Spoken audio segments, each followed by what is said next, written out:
I wasn't always the woman you see now. There was a time when I was nothing but a stain on the family name. At least, that's what they told me. I was the accident, the reminder of a marriage that cracked at the seams. My mother, quiet and fragile, never fought back when they whispered that I'd ruined everything. And me, I learned to shrink, to smile through shame, to survive in the shadows of people who called themselves my blood but treated me like I was disposable. They lived in a world of glass and steel, the family business, Worthington and Co., built by my grandfather's iron fist and my father's obsession with legacy. Everyone had a place, everyone but me. My cousins went to private schools. I went to public. They got cars on their 16th birthdays. I got lectures on gratitude. I never fit their mold. I was too loud, too curious, too emotional, as my aunt once hissed when I cried at my mother's funeral and ruined the photo op. But something inside me never died. Not completely. Every insult, every side eye, every cold shoulder, it didn't crush me. It sharpened me. I became the girl who listened when they thought I wasn't in the room. I knew every secret before I was even old enough to understand their weight, affairs, embezzlements, cruelties behind closed doors, and I stored them away like weapons, never knowing if I'd ever use them. The turning point came the day my father remarried. She was beautiful, younger than me by 3 years. At the wedding, I wasn't even given a seat. I stood by the catering tent, invisible in my thrift store dress while the cameras flashed. My last name was Worthington, but that day, it felt like even that had been stripped away. They wanted me erased, so I made a promise to myself. I started with nothing but rage and a public library card. While they vacationed in Monaco, I was devouring books on business, strategy, psychology. I wanted to understand what made people powerful, not just rich, but respected, feared. I studied at night, worked 2 jobs by day. No one knew what I was building inside me. They just thought I was pathetic. They pitied me, which, honestly, was worse than hate. College was out of reach financially, but I found loopholes. I audited classes, snuck into seminars, even volunteered as a note-taker just to listen in on MBA lectures. I absorbed everything like oxygen. And the irony, the more I learned, the clearer it became. These people I had once seen as untouchable were incompetent, coasting on a legacy they didn't deserve.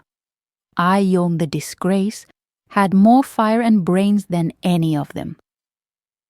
At 22, I started my first business, a consultancy for small women-owned startups. I had no funding, no contacts, just a borrowed laptop and an Instagram account. But within 6 months, I had 12 clients. A year later, I had 50. They underestimated the power of being invisible. No one blocks a ghost. I walked into rooms they didn't even see me enter. I asked questions no one else dared to ask. And I delivered results like my life depended on it, because it did. Then, a letter arrived, handwritten, embossed with the Worthington seal. It was from my grandfather. I hadn't seen him in a decade. He'd never acknowledged my existence before, but now, apparently, he wanted to talk, not out of affection. No. His words were sharp, even on paper. It seems you've made a name for yourself. I'd like to discuss an opportunity. Discretion expected. Discretion. That word hit me like acid. The same family that humiliated me was now in trouble, and they didn't want anyone to know. Suddenly, the disgrace had become useful. I didn't answer the letter. Not yet. Let them wait. A week passed. Then 2. A second letter arrived, this time less formal, more urgent. We need to talk, it read, before things escalate. That was all. No signature. Just the family crest stamped coldly in gold. I stared at it for hours, my fingers trembling, not with fear but with something deeper. Power. The tables were turning, slowly but undeniably. I finally replied with a single sentence. I'll come, on my terms. When I walked into the Worthington estate again, the first time since my mother's funeral, I didn't feel like a ghost anymore. I felt like a storm. The staff didn't recognize me. My cousins watched me like I was a glitch in the Matrix. Even my father seemed startled, as if the girl they buried under years of silence had clawed her way back with new skin, new eyes. My grandfather sat at the head of the long mahogany table, frailer now, but still carrying the arrogance of a man who believed the world owed him reverence. You've done well, he said without warmth, but don't let it go to your head. I almost laughed. They still thought they had control, that I could be lured with a compliment and a half-baked offer. But I let him speak. Turns out, the family empire was crumbling, internal fraud, a whistleblower, media circling like vultures, and their solution, bring in the estranged daughter as a secret weapon, a rebrand, a fresh face to clean the rot they'd caused. You're one of us, my grandfather said. We protect our own. That was the moment I knew. They didn't see me. They saw a tool, and I would be that tool, but not in the way they imagined. If they wanted my help, I'd give it. I'd step into their mess, smile for their cameras, fix their name, and then, when the spotlight returned, I'd burn everything they built from the inside, not for revenge, for justice. They gave me a corner office, glass walls, leather chair, my name in silver on the door, as if they could buy my loyalty with symbols they once weaponized against me. I smiled, thanked them politely, and took my seat. But inside, I was mapping every crack in their empire, every missing dollar, every forged contract, every junior employee silenced by NDAs. This wasn't just dysfunction, it was rot, deep, systemic, and deliberate. I worked 12-hour days, buried in files, emails, and silence. No one dared question me. They called me the comeback kid in the press, as if I'd been away on vacation instead of exiled like some shameful secret. Reporters loved the narrative. Estranged daughter returns to save the legacy. But behind those headlines was a truth no one knew. I wasn't saving them. I was collecting receipts. And there were so many. My uncle had funneled funds to offshore accounts. My cousin fired whistleblowers before HR could blink. And my father, the man who once told me I'd never be worth a headline, had forged signatures on real estate deals. I had proof, screenshots, paper trails, backup drives hidden under floorboards. But still, I waited, because revenge, real revenge, isn't loud, it's precise. It's watching them smile in the mirror while you quietly move the blade closer. It's letting them feel safe right before everything caves in. That night, after hours, I sat alone in the boardroom, staring at the skyline, the lights of the city blinking like stars on fire. And for the first time, I whispered out loud, just to myself, this is only the beginning. The deeper I dug, the more dangerous it became. I started noticing things, my emails being flagged, documents mysteriously disappearing from shared drives. One night, someone followed me to my car. They didn't speak, just stood there, watching from the edge of the parking lot. A warning, subtle, but clear. They were on to me, but they underestimated how far I was willing to go. I started recording everything. I made duplicates of every file, encrypted backup stored in cloud vaults with passwords no one could guess. I hired a lawyer, off the books, a woman who had taken down men twice as powerful as the Worthingtons. She believed in me, not just as a client, but as a survivor ready to strike back. We built a plan, a legal grenade disguised as a shareholder presentation, and I timed it perfectly. At the annual board meeting, a spectacle usually reserved for champagne, projections, and smug applause, I stepped onto the stage, calm, poised, a woman reborn. I clicked the first slide, and I watched their faces crumble. Wire transfers, shell companies, bribes, lawsuits settled in silence. Their sins lit up on a screen in front of every major investor and press contact in the room. My father tried to cut the projector feed. I had someone in the tech booth. My uncle shouted. Security removed him. My cousin turned pale and walked out. I didn't yell. I didn't cry. I presented. And when it was over, I ended with one sentence. The Worthington legacy ends today, but something better can rise in its place. Silence. Then applause. Not from the board, they were too stunned, but from the employees in the back, the ones they always ignored, the ones who saw me. And now, so did the world. In the days that followed, headlines exploded. Heir exposes family empire. Daughter turns whistleblower. My name was everywhere. Interviews, podcasts, magazines. Suddenly, I wasn't the forgotten girl in the shadows.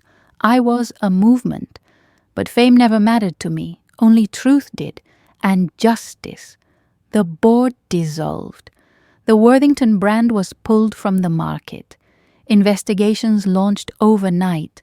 My father resigned in disgrace. My uncle was indicted. My cousin fled to Europe, pretending to be on a spiritual sabbatical. Funny how fast power crumbles when it's built on lies. And yet, a part of me felt empty. Because this wasn't just about revenge anymore.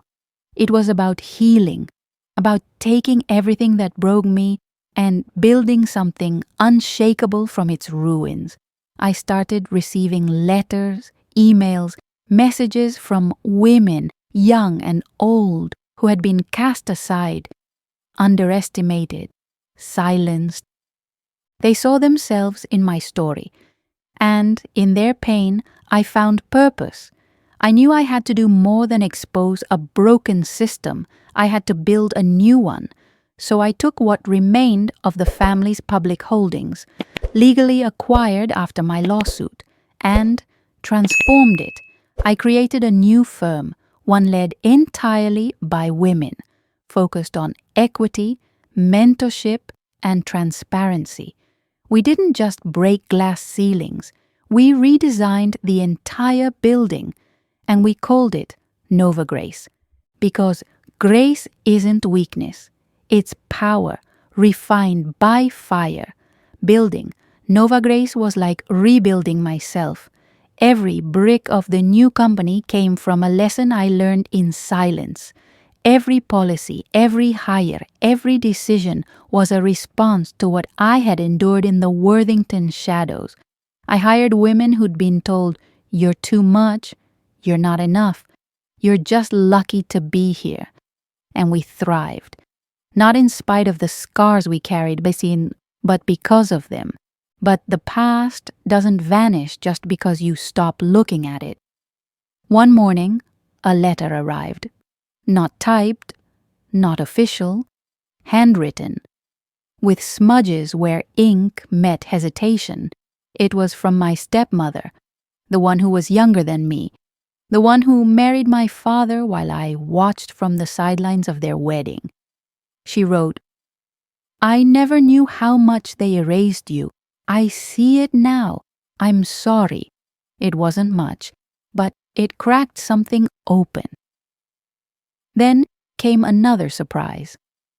My grandfather had passed, no big funeral, no headlines, just a notice in the paper. His last will included a strange line.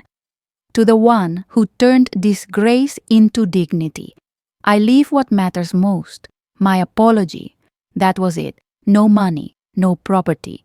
Just 12 words. And yet, those words, they hit deeper than I expected. I didn't cry. I forgave, quietly. Not because they deserved it, but because I did. Forgiveness isn't about setting them free. It's about releasing myself. The press eventually moved on. The headlines faded, but my mission only sharpened. Nova Grace was no longer a company, it was a symbol. We expanded into mentorship programs for young women in underserved communities. We created scholarships, launched incubators, rewrote the rules of what leadership looked like. People began asking me to speak at conferences, on panels, even on television. But I always started the same way. I used to be the family disgrace. And every time I said it, it lost a little more of its power. That label, once a chain around my neck, and became my story's first sentence, a badge, a warning, a reclamation. But not everyone cheered. At a charity gala one evening, as I was shaking hands and answering polite questions, I saw him, my father. He looked older, defeated, but not broken, still wearing expensive suits like armor, still surrounded by people who didn't know, or didn't care, about the truth. He walked up to me, and for a second, I thought he might apologize. He didn't. "You made your point," he said, "but was it worth destroying the family name?" I looked him in the eyes and answered without blinking.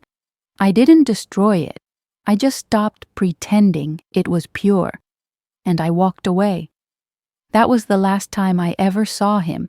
Some people never change, and that's not your burden to carry. By now, the Worthington name was a whisper, and Nova Grace was a roar. Still, there were nights when the silence crept back in, when I'd lie awake wondering if the girl who once stood by a catering tent, forgotten, would even recognize the woman I'd become.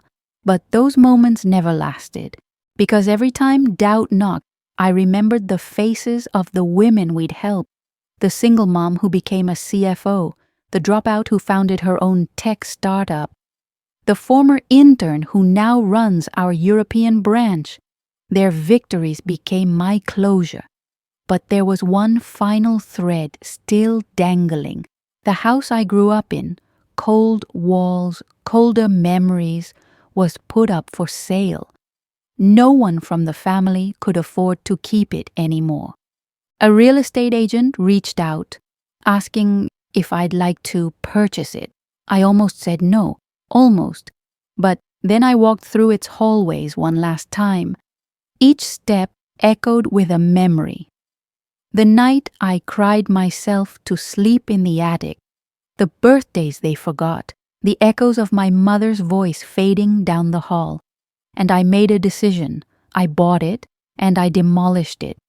In its place, I built a center for young girls without support, a space for them to study, dream, and rise.